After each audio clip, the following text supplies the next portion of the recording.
श्री गणेश दत्त गुरुभ्यो नमः. गुरुर्ब्रह्मा गुरुर्विष्णू गुरुर्देवो महेश्वरः गुरु साक्षात् परब्रह्म तस्मै श्री गुरवे नमः. सद्योगपंथे घरी आणिले अंगे चमाते परब्रह्म केले. प्रचंड तो बोध रवी उदेला विसरू कसा मी गुरुपादुकाला. गुरु आणि पुष्प 3 मधील शिष्य कसे व्हावे या अध्यायाचे मी पठण करीत आहे. या अध्यायात परमपूज्य सद्गुरू श्री रामकृष्ण क्षीरसागर स्वामी आपल्या प्रासादिक वाणीतून मार्गदर्शनपर आशीर्वाद देताना म्हणतात, गुरु निराळे असतात व सद्गुरू निराळे असतात. गुरु अनेक असू शकतात, मात्र सद्गुरू एकच असतात. गुरु करताना आपण परंपरेचे व अधिकार असलेलेच गुरु करावेत. अयोग्य गुरु करण्याची चूक करू नये. जर तशी चूक केलीच तर प्रायश्चित्त तुम्हालाच घ्यावे लागेल. सामान्यतः कथाकार, कीर्तनकार किंवा प्रवचनकार गुरु होण्यास अपात्र असतात. एखाद्या कुटुंबात एखाद्या सत्पुरुषाचा जन्म झाल्यावर त्याच कुटुंबात तेवढ्याच दर्जाची व क्षमतेची व्यक्ती सहसा लगेच जन्म घेत नाही. परमेश्वर अशा संत पुरुषांना वेगवेगळ्या ठिकाणी व वेगवेगळ्या कुटुंबात जन्म घ्यायला पाठवतो. गुरु नेहमी पात्र असलेल्या भक्तांनाच शिष्य करतात. जर भक्त पात्र नसेल तर एखाद्या वेळेस गुरु शिष्य परंपरा थांबवतात. परंतु हल्ली असे पाहण्यात येते की काही गुरु कोणाही भक्तांना अनुग्रह देतात, शिष्यत्व देतात. परंतु अशा शिष्यत्वाला काही अर्थ नाही. गुरु शिष्याला जो मंत्र देतात त्याचा अर्थ निघाला पाहिजे व तो त्यांच्या शिष्याला समजला पाहिजे. महावाक्याचा उपदेश शिष्याला दिल्यानंतर त्याला तो समजला तरच त्या शिष्याला अनुग्रह प्राप्त होतो. परंतु अनुग्रह प्राप्त होण्यापेक्षा गुरूंची कृपा संपादन करणे अधिक महत्त्वाचे आहे. कृपा संपादन करण्यासाठी पात्र व्हावे लागते. अनुग्रह प्राप्त झाल्यानंतर शिष्यात आमूलाग्र बदल होतो. खरा शिष्य हा सातत्याने गुरु सानिध्यात असतो. गुरु त्याची पात्रता वाढवून मगच त्याला अनुग्रह देतात.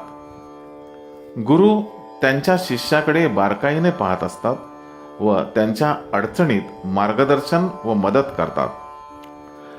जोपर्यंत व्यक्ती शिष्य होऊन राहत नाही, गुरूंच्या परीक्षेत उतरत नाही, तोपर्यंत गुरु अनुग्रह करीत नाहीत. गुरूंचा अनुग्रह म्हणजे निवडणुकीचे तिकीट वाटप नाही. परमपूज्य सद्गुरू पुढे म्हणतात, गुरूंचा अनुग्रह आपण प्राप्त करून घ्यायचा असतो. आपण ओळखावे लागते. गुरु आपणहून कधीही ओळख देत नाहीत. भक्तांची गर्दी जमवणं हे गुरूंचे मोठेपण नसते. खरे गुरु प्राप्त झाल्यावर शिष्यामध्ये चांगले विचार, आचार येतात, विवेक येतो. परंपरेचे गुरु प्राप्त झाल्यावर शिष्यत्व सांभाळणं हे आपले काम आहे. जे लोक शिष्यत्व सांभाळतात त्यांच्या आचरणाकडे गुरु बारकाईने लक्ष देतात, त्यांना परमपदाला पोहोचवतात. तुम्ही शिष्य होऊन राहा आणि मग पहा गुरु कशी कृपा करतात ते. जो खरा शिष्य असतो तो म्हणत असतो की मी गुरुचरणी लीन होऊन त्यांना वंदन करतो. त्याशिवाय मला अन्य काहीही माहिती नाही. माझे अन्य काहीही मागणे नाही. मी फक्त गुरुचरणी नमस्कार करतो. असे जे शिष्य असतात त्यांच्यावर गुरु प्रसन्न होतात. त्या अनन्य शरण शिष्यामुळेच गुरूंचे महत्त्व वाढत असते. हे खऱ्या शिष्याचे श्रेष्ठत्व आहे, वैशिष्ट्य आहे. त्या शिष्यांना एक प्रकारचा दर्जा आहे. काही ठिकाणी फक्त गर्दी करणारे भक्त असतात. त्यांना पैसा पाहिजे असतो, नोकरी पाहिजे असते. आपण असे गर्दी करणारे भक्त होऊ नये. त्यांच्यामुळे गुरूंचे श्रेष्ठत्व वाढत नाही. जे निरपेक्ष रीतीने वागत असतात, अशी बुद्धी ज्या शिष्यांच्या ठायी असते, त्यांची प्रगती भराभर होत असते. त्यांना आयुष्यात काहीही कमी पडत नाही.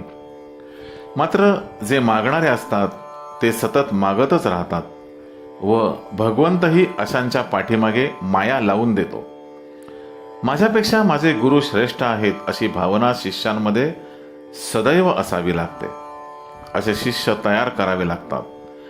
अशा शिष्यांना प्राथमिक अवस्थेत क्षमता नसते, नंतर त्यांच्यात क्षमता येते. पाला पाचोळा असला तर तो वाऱ्याशिवाय हलत नाही. गुरुने शिष्याला सांगितले नाही, शिकवले नाही तर त्या शिष्याची प्रगती होत नाही. जे शिष्य आपल्या गुरुची परंपरा चालवतात ते खरे शिष्य होत. जे खरे शिष्य आहेत ते गुरूंच्या आदेशाची वाट न पाहता कार्य करीत राहतात. त्यांच्यात आत्मविश्वास असतो व ते निर्णय घेत असतात. गुरूंच्या दृष्टिक्षेपात सर्व काही असते जे शिष्यांना कळत नसते. गुरु सुखदुःखांच्या पलीकडे गेलेले असतात. शिष्योत्तम हे पात्रतेने गुरूंच्या जवळ असतात, दया म्हणून जवळ केलेले नसतात. खरे शिष्य सांगकामे नसतात, स्वतः कार्यासाठी पुढे येतात. खरे भक्त कोण? तर जे कर्म करून ईश्वराला अर्पण करतात ते खरे भक्त होत.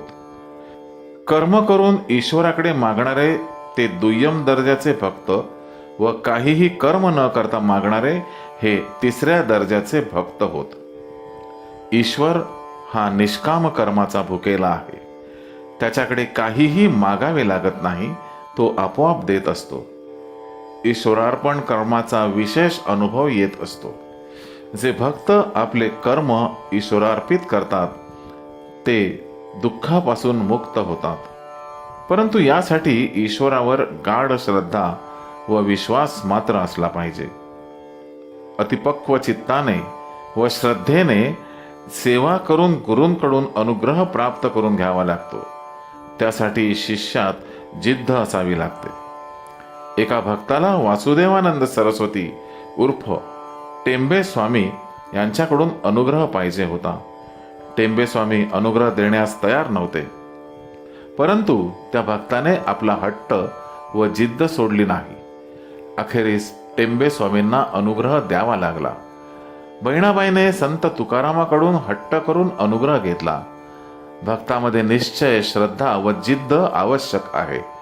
त्याशिवाय गुरूंकडून अनुग्रह प्राप्त होत नाही. आपण जे काही करतो त्याचे श्रेय आपण आपल्या गुरूंना द्यावे.